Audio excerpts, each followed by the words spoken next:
নমস্কার। আশা করি আপনারা সবাই ভালো আছেন। আজকে যে গল্পটি পড়ে শোনাবো সেটির নাম গন্ধটা খুব সন্দেহজনক। লেখক শীর্ষেন্দু মুখোপাধ্যায়। পড়ে শোনাচ্ছি আমি, মৌসুমী রায় ঘোষ। সেবার আমার দিদিমা পড়লেন ভারী বিপদে। দাদামশাই রেল কোম্পানিতে চাকরি করতেন। সে আজ 50 বছর আগেকার কথা। আমার মা তখনও ছোট্ট ইজের পড়া খুকি। তখন এত সব শহর নগর ছিল না, লোকজনও এত দেখা যেত না। চারধারে কিছু গাছগাছালি, জঙ্গল টঙ্গল ছিল। সেই রকমই এক নির্জন জঙ্গুলে জায়গায় দাদামশাই বদলি হলেন, উত্তর বাংলার দোমোহানিতে। মালগাড়ির গার্ড ছিলেন, তাই প্রায় সময়েই তাকে বাড়ির বাইরে থাকতে হতো। কখনো এক নাগাড়ে 3, 4 কিংবা 7 দিন। তারপর ফিরে এসে হয়তো একদিন মাত্র বাসায় থাকতেন, ফের মালগাড়ি করে চলে যেতেন।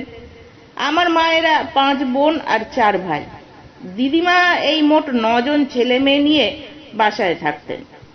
ছেলেমেয়েরা সবাই তখন ছোট ছোট, কাজেই দিদিমার ঝামেলার অন্ত নেই। এমনিতেই দোমোহানি জায়গাটা ভারী সুন্দর আর নির্জন স্থান। মেটে মেটে লিচু গাছে ছাওয়া, পাথরকুচি ছড়ানো রাস্তা, সবুজ মাঠ, কিছু জঙ্গল ছিল। লোকজনও বেশি নয়। একধারে রেলের সাহেবদের পাকা কোয়ার্টার, আর অন্য ধারে রেলের বাবুদের জন্য আধ পাকা কোয়ার্টার। একটা স্কুল ছিল ক্লাস 8 পর্যন্ত। একটা রেলের ইনস্টিটিউট ছিল, সেখানে প্রতি বছর 2-3 বার কেদার রায় বা টিপু সুলতান নাটক হতো। রেলের বাবুরা দল বেঁধে গ্রীষ্মকালে ফুটবল খেলতেন, শীতকালে ক্রিকেট। বড় সাহেবরা সে খেলা দেখতে আসতেন। মাঝে মাঝে সবাই দল বেঁধে তিস্তা নদীর ধারে বা জয়ন্তিয়া পাহাড়ে চড়ুইভাতিতেও যাওয়া হতো। ছোট আর নির্জন হলেও বেশ আমোদের জায়গা ছিল দোমোহানি। দোমোহানিতে যাওয়ার পরই কিন্তু সেখানকার পুরনো লোকজনেরা এসে প্রায়ই দাদামশাই আর দিদিমাকে একটা বিষয়ে খুব হুঁশিয়ার করে দিয়ে যেতেন। কেউ কিছু ভেঙে বলতেন না। যেমন স্টোর কিপার অক্ষয় সরকার দাদামশাইকে একদিন বললেন, এই জায়গাটা কিন্তু তেমন ভালো নয় চাটুজ্জে, লোকজন সব বাজিয়ে নেবেন। হুটহাট যাকে তাকে ঘরে ধরে ঢুকতে দেবেন না। কিংবা আর একদিন পাশের বাড়ির পালিত গিন্নি এসে দিদিমাকে হেসে হেসে বলে গেলেন, নতুন এসেছেন, বুঝবেন সব আস্তে আস্তে। চোখ কান নাক সব খোলা রাখবেন, কিন্তু ছেলেপুলেদের সামলে রাখবেন। এখানে কারা সব আছে তারা ভালো নয়। দিদিমা ভয় খেয়ে বলেন, কাদের কথা বলছেন দিদি? পালিত গিন্নি শুধু বললেন, সে আছে, বুঝবেন খন। তারপর থেকে দিদিমা একটু ভয়ে ভয়েই থাকতে লাগলেন। একদিন হলো কি, পুরনো ঝি সুখিয়ার দেশ থেকে চিঠি এলো যে তার ভাসুরপোর খুব বেমার হয়েছে, তাই তাকে যেতে হবে। 1 মাসের ছুটি নিয়ে সুখিয়া চলে গেল। দিদিমা নতুন ঝি খুঁজছেন।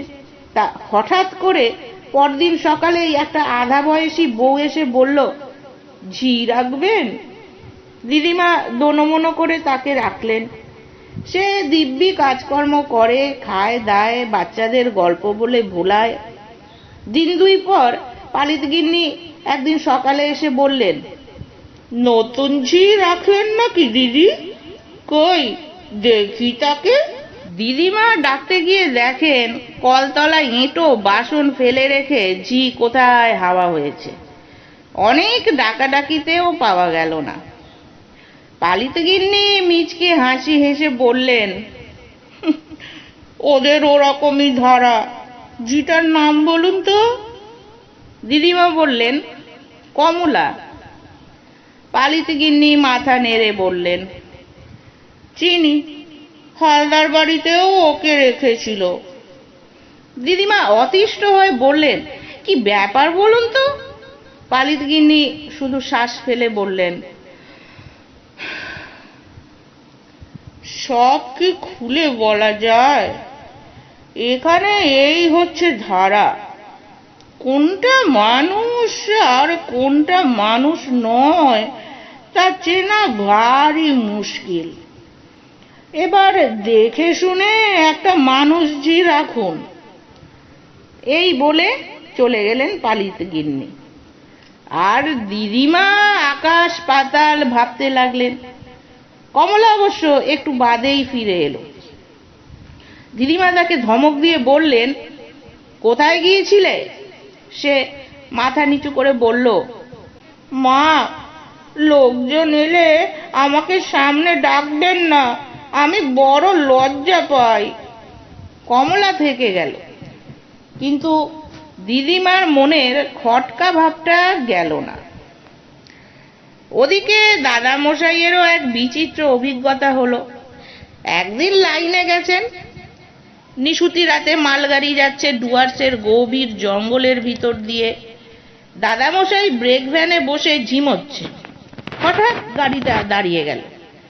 তা মালগাড়ি যেখানে সেখানে দাঁড়ায়, স্টেশনের পয়েন্টসম্যান আর অ্যাসিস্ট্যান্ট স্টেশন মাস্টারেরা অনেক সময় রাত বিরেতে ঘুমিয়ে পড়ে, সিগন্যাল দিতে ভুলে যায়। সে আমলে এরকম হামেশা হতো। সেই রকমই কিছু হয়েছে ভেবে দাদামশাই বাক্স থেকে পঞ্জিকা বের করে পড়তে লাগলেন। পঞ্জিকা পড়তে তিনি বড় ভালোবাসতেন। গাড়ি দাঁড়িয়ে আছে তো আছেই। হঠাৎ দাদামশাই শুনতে পেলেন ব্রেক ভ্যানের পিছনে লোহার সিঁড়ি বেয়ে কে যেন গাড়ির ছাদে উঠছে। দাদামশাই মুখ বার করে কাউকে দেখতে পেলেন না। ফের শুনলেন একটু দূরে কে যেন ওয়াগনের পাল্লা খোলার চেষ্টা করছে। খুব চিন্তায় পড়লেন দাদামশাই। ডাকাতরা অনেক সময় শাঁট করে সিগন্যাল বিগড়ে দিয়ে গাড়ি থামায়, মালপত্র চুরি করে। তাই তিনি সরেজমিনে দেখার জন্য গাড়ি থেকে হাত বাতিটা নিয়ে নেমে পড়লেন। লম্বা ট্রেন, তার একদম ডগায় ইঞ্জিন। হাঁটতে হাঁটতে এসে দেখেন লাল সিগন্যাল ইতিমধ্যে সবুজ হয়ে গেছে, কিন্তু ড্রাইভার তার ফায়ারম্যান কয়লার ডিবির ওপর গামছা পেতে শুয়ে অঘরে ঘুমোচ্ছে। ওদেরও দোষ নেই, অনেকক্ষণ নাগারে ডিউটি দিচ্ছে, একটু ফাঁক পেয়েছে কি ঘুমিয়ে পড়েছে। বহু ঠেলাঠেলি করে তাদের তুললেন দাদামশাই। তারপর ফের লম্বা গাড়ি পার হয়ে ব্রেক ভ্যানের দিকে ফিরে আসতে লাগলেন। মাঝামাঝি এসেছেন, হঠাৎ শুনেন ইঞ্জিন হুইসেল দিল, গাড়িও ক্যাঁচ কোঁচ করে চলতে শুরু করলো। তিনি তো অবাক। ব্রেক ভ্যানে ফিরে গিয়ে তিনি সবুজ বাতি দেখালে তবে ট্রেন ছাড়বার কথা। তাই দাদামশাই হাঁ করে চেয়ে রইলেন। অবাক হয়ে দেখেন ব্রেক ভ্যান থেকে অবিকল গার্ডের পোশাক পরা একটা লোক হাতবাতি তুলে সবুজ আলো দেখাচ্ছে ড্রাইভারকে। ব্রেক ভ্যানটা যখন দাদামশাইকে পার হয়ে যাচ্ছে, তখন লোকটা তার দিকে চেয়ে ফিক করে হেসে গেল। বহু কষ্টে দাদামশাই ফিরে এসেছিলেন। সেবার ম্যাজিশিয়ান প্রফেসর ভট্টাচার্য চা বাগানগুলোতে ঘুরে ঘুরে ম্যাজিক দেখিয়ে দোমোহানিতে এসে পৌঁছলেন। তিনি এলেবেলে খেলা দেখাতেন, দড়ি কাটার খেলা, তাসের খেলা, আগুন খাওয়ার খেলা। তা দোমোহানির মতো গঞ্জ জায়গায় সেই খেলা দেখতেই লোক ভেঙে পড়ল। ভট্টাচার্য স্টেজের ওপর দাঁড়িয়ে প্রথম দৃশ্যে একটু বক্তৃতা করছিলেন, হাতে ম্যাজিকের ছোট্ট কালো একটা লাঠি। বলছিলেন, ম্যাজিক মানেই হচ্ছে হাতের কৌশল, মন্ত্রতন্ত্র নয়। আপনারা যদি কৌশল ধরে ফেলেন তাহলে দয়া করে চুপ করে থাকবেন, কেউ যেন স্টেজে টর্চের আলো ফেলবেন না, ইত্যাদি। এইসব বলছেন, ম্যাজিক তখনও শুরু হয়নি। হঠাৎ দেখা গেল তার হাতের লাঠিটা হাত থেকে শূন্যে উঠে ডিগবাজি খেল। তারপর আবার আস্তে আস্তে ফিরে গেল ম্যাজিশিয়ানের হাতে। প্রথমেই আশ্চর্য খেলা দেখে সবাই প্রচণ্ড হাততালি দিল, কিন্তু প্রফেসর ভট্টাচার্য খুব গম্ভীর হয়ে গেলেন। এরপরের খেলা, ব্ল্যাকবোর্ডে দর্শকেরা চক দিয়ে যা খুশি লিখবেন আর প্রফেসর ভট্টাচার্য চোখ বাঁধা অবস্থায় তা বলে দেবেন। কিন্তু আশ্চর্য, প্রফেসর ভট্টাচার্যের এই খেলাটা মোটেই সেরকম হলো না। দর্শকরা কে গিয়ে ব্ল্যাকবোর্ডে লিখবেন এই নিয়ে ওকে ঠেলছেন। প্রফেসর ভট্টাচার্য চোখের ওপর ময়দার নেচি আর কালো কাপড় বেঁধে দাঁড়িয়ে সবাইকে বলছেন, চলে আসুন, সংকোচের কিছু নেই, আমি বাঘ ভাল্লুক নই, ইত্যাদি। সে সময় হঠাৎ দেখা গেল কেউ যাওয়ার আগেই টেবিলের ওপর রাখা চকের টুকরোটা নিজে থেকেই লাফিয়ে উঠল এবং শূন্যে ভেসে গিয়ে ব্ল্যাকবোর্ডের ওপর লিখতে লাগলো, professor Bhattacharya is the best magician of the world. এই অসাধারণ খেলা দেখে দর্শকরা ফেটে পড়ল উল্লাসে, আর ভট্টাচার্য কাঁদো কাঁদো হয়ে চোখ বাঁধা অবস্থায় বলতে লাগলেন, কি হয়েছে, কি হয়েছে? তারপর তিনি আরো গম্ভীর হয়ে গেলেন। আগুন খাওয়ার খেলাতেও আশ্চর্য ঘটনা ঘটালেন তিনি। কথা ছিল মশাল জেলে সেই মশালটা মুখে পুড়ে আগুনটা খেয়ে ফেলবেন, তাই করলেন। কিন্তু তারপরেই দেখা গেল ভট্টাচার্য হাঁ করতেই তার মুখ থেকে সাপের জিভের মতো আগুনের হলকা বেরিয়ে আসছে। পরের তাসের খেলা যখন দেখাচ্ছেন তখনও দেখা গেল কথা বলতে গেলেই আগুনের হলকা বেরোয়। দর্শকরা দাঁড়িয়ে উঠে সাধুবাদ দিতে লাগলো, কিন্তু ভট্টাচার্য খুব কাঁদো কাঁদো মুখে 4, 5, 7 গ্লাস জল খেতে লাগলেন স্টেজে দাঁড়িয়েই। তবু হাঁ করলেই আগুনের হলকা বেরোয়। তখনকার মফস্বল শহরের নিয়ম ছিল, বাইরে থেকে কেউ এরকম খেলা টেলা দেখাতে এলে তাকে কিংবা তার দলকে বিভিন্ন ভাষায় সবাই আশ্রয় দিতেন। প্রফেসর ভট্টাচার্য আমার মামা বাড়িতে উঠেছিলেন। রাতে খেতে বসে দাদামশাই তাকে বললেন, আপনার খেলা গণপতির চেয়েও ভালো, অতি আশ্চর্য খেলা। ভট্টাচার্যও বললেন, হ্যাঁ, অতি আশ্চর্য খেলা, আমিও এরকম আর দেখিনি। দাদামশাই অবাক হয়ে বলেন, সে কি, এ তো আপনিই দেখালেন। ভট্টাচার্য আমতা আমতা করে বললেন, তা বটে, আমি তো দেখালাম, আশ্চর্য। তাকে খুবই বিস্মিত মনে হচ্ছিল। দাদামশাইয়ের বাবা সেবার বেড়াতে এলেন দোমোহানিতে। বাসায় পা দিয়েই বললেন, তোদের ঘর দোরে একটা আঁশটে গন্ধ কেন রে? সবাই বলল, আঁশটে গন্ধ কই, আমরা তো পাচ্ছি না। দাদামশাইয়ের বাবা ধার্মিক মানুষ, খুব পণ্ডিত লোক, মাথা নেড়ে বললেন, আলবাত আঁশটে গন্ধ, শুধু তোদের বাসাতেই নয়, স্টেশনে নেমেও গন্ধটা পেয়েছিলুম। পুরো এলাকাতেই কেমন একটা যেন আঁশটে আঁশটে গন্ধ। কমলা দাদামশাইয়ের বাবাকে দেখেই গা ঢাকা দিয়েছিল। অনেক ডাকাডাকিতেও সামনে এলো না। দিদিমার তখন ভারী মুশকিল, একা হাতে সব করতে কমাতে হচ্ছে। দাদামশাইয়ের বাবা সব দেখে শুনে খুব গম্ভীর হয়ে বললেন, এসব ভালো কথা নয়, গন্ধটা খুব সন্দেহজনক। সেদিনই বিকেলে স্টেশন মাস্টার হরেন সমাদ্দারের মা এসে দিদিমাকে আড়ালে ডেকে বললেন, কমলা আমাদের বাড়িতে গিয়ে বসে আছে, তা বলি বাচ্চা, তোমার শ্বশুর ধার্মিক লোক, সে ভালো, কিন্তু উনি যদি জপ টপ বেশি করেন, ঠাকুর দেবতার নাম ধরে ডাকাডাকি করেন, তাহলে কমলা এ বাড়িতে থাকে কি করে? দিদিমা অবাক হয়ে বলেন, এসব কি কথা বলছেন মাসিমা? আমার শ্বশুর জপ তপ করলে কমলার অসুবিধে কি? সমাদ্দারের মা তখন দিদিমার থুতনি নেড়ে দিয়ে বললেন, ও হরি, তুমি বুঝি জানো না? তাই বলি, তা বলি বাছা, দোমোহানির সবাই জানে যে এ হচ্ছে ওই দলেরই রাজত্ব। ঘরে ঘরে ওরাই সব ঝি চাকর খাটছে। বাইরে থেকে চেহারা দেখে কিছু বুঝবে না, তবে ওরা হচ্ছে সেই তারা। কারা? দিদিমা তবু অবাক। বুঝবে বাপু, রোসো, বলে সমাদদারের মা চলে গেলেন। তা কথাটা মিথ্যে নয়। দোমোহানিতে তখন ঝি চাকর কিংবা কাজের লোকের বড় অভাব। ডুয়ার্সের ম্যালেরিয়া, কালাজ্বর, মশা আর বাঘের ভয় কোনো লোক সেখানে যেতে চায় না। যাদের না গিয়ে উপায় নেই তারাই যায়, আর গিয়েই পালাই পালাই করে। তবুও ঠিক দেখা যেত কারো বাসায় ঝি চাকর বা কাজের লোকের অভাব হলেই ঠিক লোক জুটে যেত। স্টেশন মাস্টার সমাদদারের ঘরে একবার দাদামশাই বসে গল্প করছিলেন। সমাদদার একটা চিঠি লিখছিলেন। সেটা শেষ করেই ডাকলেন, ওরে কে আছিস? বলা মাত্র একটা ছোকরা মতো লোক এসে হাজির। সমাদদার তার হাতে চিঠিটা দিয়ে বললেন, যা এটা ডাকে দিয়ে আয়।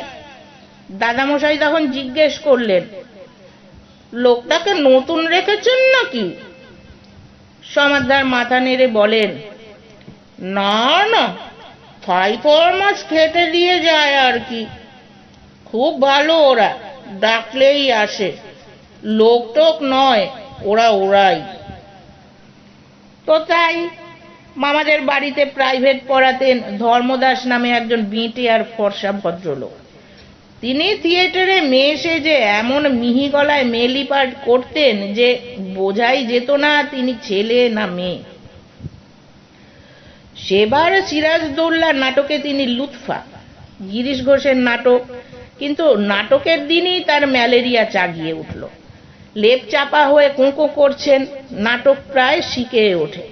কিন্তু ঠিক দেখা গেল নাটকের সময় লুৎফার অভাব হয়নি। একেবারে ধর্মদাস মাস্টার মশাই যেন গোঁফ কামিয়ে আগা গোড়া নিখুঁত অভিনয় করে গেলেন। কেউ কিচ্ছু টের পেল না।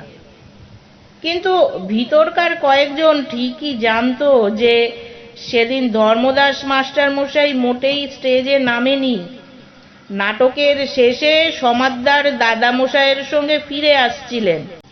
বললেন, দেখলেন কেমন কার্যোদ্ধার হয়ে গেল? একটু খোনা সুরও কেউ টের পায়নি। দাদামশাই তখন চেপে ধরলেন সমাদদারকে। মশাই, রহস্যটা কি একটু খুলে বলবেন? সমাদদার হেসে শতকান হয়ে বললেন, হা হা হা হা হা হা হা। সবই তো বোঝেন মশাই। একটা নীতি কথা বলে রাখি, সদ্ভাব থাকলে সকলের কাছ থেকেই কাজ পাওয়া যায়। কথাটা খেয়াল রাখবেন। মামাদের মধ্যে যারা একটু বড় তারা বাইরে খেলে বেড়াতো। মার বড় মাসি তখন কিছু বড় হয়েছে, অন্য মামা মাসিরা নাবালক নাবালিকা।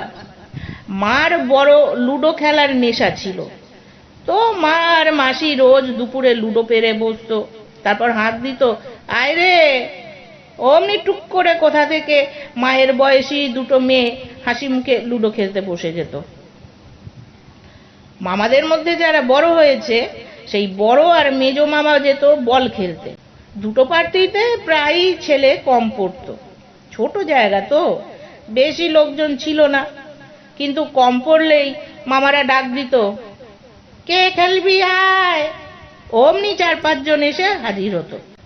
মামাদের বয়সী সব ছেলে খুব খেলা জমিয়ে দিত। এই খেলা নিয়েই আর একটা কাজ হলো একবার।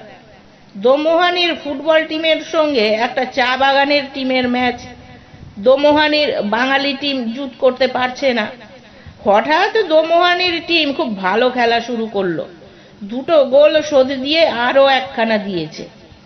এমন সময় চা বাগান টিমের ক্যাপ্টেন খেলা থামিয়ে রেফারিকে বলল, ওরা 12 জন খেলছে। রেফারি গুনে দেখলেন, না, 11 জনই। ফের খেলা শুরু হতে একটু পরে রেফারি খেলা থামিয়ে দোমোহানির ক্যাপ্টেনকে ডেকে বললেন, তোমাদের টিমে 4-5 জন এক্সট্রা লোক খেলছে। দুর্দান্ত সাহেব রেফারি, সবাই ভয় পায়। দোমোহানির ক্যাপ্টেন বুক ফুলিয়ে বলল, গুনে দেখুন। রেফারি গুনে দেখে আহম্মক, 11 জনই। দোমোহানির টিম আরো 3টে গোল দিয়েছে। রেফারি আবার খেলা থামিয়ে ভীষণ রেগে চেঁচিয়ে বললেন, there are at least 10 extra men in this team. দর্শকদেরও তাই মনে হয়েছে। গুনে দেখা যায় 11 জন, কিন্তু খেলা শুরু হতেই যেন ঘাসের বুকে লুকিয়ে থাকা কিংবা বাতাসের মধ্যে মিলিয়ে থাকা সব খেলোয়াড় পিলপিল করে নেমে পড়ে মাঠের মধ্যে। রেফারি দোমোহানির টিমকে লাইন আপ করিয়ে সকলের মুখ ভালো করে দেখে বললেন, শেষ 3টে গোল যারা করেছে তারা কই? তাদের তো দেখছি না। একটা কালো ঢ্যাঙা ছেলে, একটা বেঁটে আর ফর্সা, আর একটা ষাঁড়ের মতো। তারা কই? দোমোহানির ক্যাপ্টেন মিনমিন করে সাফাই গাইল। তাতে রেফারি আরো রেগে টং। চা বাগানের টিমও ভ্যাবাচাকা খেয়ে হাঁপসে পড়েছে, কিন্তু কেউ কিচ্ছু বুঝতে পারছে না। খেলা অবশ্য বন্ধ হয়ে গেল। দাদামশাইয়ের বাবা লাইনের ধারে দাঁড়িয়ে খেলার হালচাল দেখে বললেন, আবার সেই বন্ধ। এখানেও একটা রহস্য আছে, বুঝলে সমাদ্দার? স্টেশন মাস্টার সমাদ্দার পাশেই ছিলেন, বললেন, ব্যাটারা একটু বাড়াবাড়ি করে ফেলেছে। কে, কাদের কথা বলছো? সমাদ্দার এড়িয়ে গেলেন। দাদামশাইয়ের বাবা দীর্ঘ নিঃশ্বাস ফেলে বললেন, গন্ধটা খুব সন্দেহজনক। দাদামশাইয়ের বাবা সবই লক্ষ্য করতেন আর বলতেন, এসব ভালো কথা নয়, গন্ধটা খুব সন্দেহজনক। ও বৌমা, এসব কি দেখছি তোমাদের এখানে? ফুট বলতেই সব মানুষজন এসে পড়ে কোত্থেকে, আবার হুশ করে সব মিলিয়ে যায়। কাল মাঝরাতে উঠে একটু তামাক খাওয়ার ইচ্ছে হলো, উঠে বসে কেবলমাত্র আপন মনে বলেছি, একটু তামাক খাই। অমনি একটা কে যেন বলে উঠল, এই যে বাবা মশাই, তামাক সেজে দিচ্ছি। অবাক হয়ে দেখি সত্যি একটা লোক কলকে ধরিয়ে এনে হুঁকোয় বসিয়ে দিয়ে গেল। এরা সব কারা? দিদিমা আর কি উত্তর দেবেন, চুপ করে থাকেন। দাদামশাইও বেশি উচ্চবাচ্য করেন না, বোঝেন সবই। কিন্তু দাদামশাইয়ের বাবা কেবলই চারধারে বাতাস শুঁকে শুঁকে বেড়ান আর বলেন, এ ভালো কথা নয়, গন্ধটা খুব সন্দেহজনক। মা প্রায়ই তার দাদুর সঙ্গে বেড়াতে বেরোতেন। রাস্তায় ঘাটে লোকজন কারো সঙ্গে দেখা হলে তারা সব প্রণাম বা নমস্কার করে সম্মান দেখাতো দাদামশাইয়ের বাবাকে, কুশল প্রশ্ন করত। কিন্তু দাদামশাইয়ের বাবা বলতেন, রস্য বাপু, আগে তোমাকে ছুঁয়ে দেখি, গায়ের গন্ধ শুঁকি, তারপর কথাবার্তা। এই বলে তিনি যাদের সঙ্গে দেখা হতো তাদের গা টিপে দেখতেন, শুঁকতেন, নিশ্চিন্ত হলে কথাবার্তা বলতেন। তার দোষ দেওয়া যায় না। সেই সময় দোমোহানিতে রাস্তায় ঘাটে বা হাটে বাজারে যেসব মানুষ দেখা যেত তাদের 12 আনাই নাকি সত্যিকারের মানুষ নয়, তা নিয়ে অবশ্য কেউ মাথা ঘামাতো না। সকলেরই অভ্যেস হয়ে গিয়েছিল। অভ্যাস জিনিসটাই ভারী অদ্ভুত। যেমন বড় মামার কথা বলি, দোমোহানিতে আসবার অনেক আগে থেকেই তার ভারী ভূতের ভয় ছিল। তারও দোষ দেওয়া যায় না, ওই বয়সে ভূতের ভয় কারই বা না থাকে। তার কিছু বেশিই ছিল। সন্ধ্যের পর ঘরের বার হতে হলেই তার সঙ্গে কাউকে যেতে হতো। দোমোহানিতে আসার অনেক পরেও সে অভ্যাস যায়নি। একদিন সন্ধ্যেবেলা বসে ধর্মদাস মাস্টার মশাইয়ের কাছে পড়ছেন একা, বাড়ির সবাই পাড়া বেড়াতে গেছে। ঠিক সেই সময় তার বাথরুমে যাওয়ার দরকার হলো। মাস্টার মশাইকে তো আর বলতে পারেন না আপনি আমার সঙ্গে দাঁড়ান, তাই বাধ্য হয়ে ভিতর বাড়িতে এসে অন্ধকারকে উদ্দেশ্য করে বললেন, এই শুনছিস? অমনি একটি সমবয়সী ছেলে এসে দাঁড়ালো। কি বলছো? আমি একটু বাথরুমে যাব, আমার সঙ্গে একটু দাঁড়াবি, চল তো। সেই শুনে ছেলেটা তো হেসে কুটোপাটি। দাঁড়াবো কেন? তোমার কিসের ভয়? বড় মামা ধমক দিয়ে বললেন, প্যাচ প্যাচ করিস না, দাঁড়াতে বলেছি দাঁড়াবি। ছেলেটা অবশ্য দাঁড়ালো। বড় মামা বাথরুমে কাজ সেরে এলে ছেলেটা বলল, কিসের ভয় বললে না? বড় মামা গম্ভীর হয়ে বললেন, ভূতের। ছেলেটা হাসতে হাসতেই বাতাসে মিলিয়ে গেল। বড় মামা রেগে গিয়ে বিড়বিড় করে বললেন, খুব ফাজিল হয়েছ তোমরা। তার এই রকম সব হতো দোমোহানিতে, কেউ গা করতো না। কেবল দাদামশাইয়ের বাবা বাতাস শুঁকতেন, লোকের গা শুঁকতেন। একদিন বাজার থেকে ফেরার পথে তার হাতে মাছের ছোট্ট খালুই, তাতে শিঙি মাছ নিয়ে আসছিলেন। তো একটা মাছ মাঝপথে খালুই বেয়ে উঠে রাস্তায় পড়ে পালাচ্ছে। দাদামশাইয়ের বাবা সেই মাছ ধরতে হিমশিম খাচ্ছেন। এমন সময় একটা লোক খুব সহৃদয় ভাবে এসে মাছটাকে ধরে খালুইতে ভরে দিয়ে চলে যাচ্ছিল। দাদামশাইয়ের বাবা তাকে থামিয়ে গা শুঁকেই বললেন, এ তো ভালো কথা নয়, গন্ধটা খুব সন্দেহজনক। তুমি কে? হ্যাঁ, কারা তোমরা? এই বলে দাদামশাইয়ের বাবা তার পথ আটকে দাঁড়ালেন। লোকটা কিন্তু ঘাবড়ালো না। হঠাৎ একটু ঝুঁকে দাদামশাইয়ের বাবার গা শুঁকে সেও বলল, এ তো ভালো কথা নয়, গন্ধটা বেশ সন্দেহজনক। আপনি কে বলুন তো? কে? এই বলে লোকটা হাসতে হাসতে বাতাসে অদৃশ্য হয়ে গেল। দাদামশাইয়ের বাবা আর গন্ধের কথা বলতেন না, একটু গম্ভীর হয়ে থাকতেন ঠিকই, ভূতের অপমানটা তার প্রেস্টিজে খুব লেগেছিল।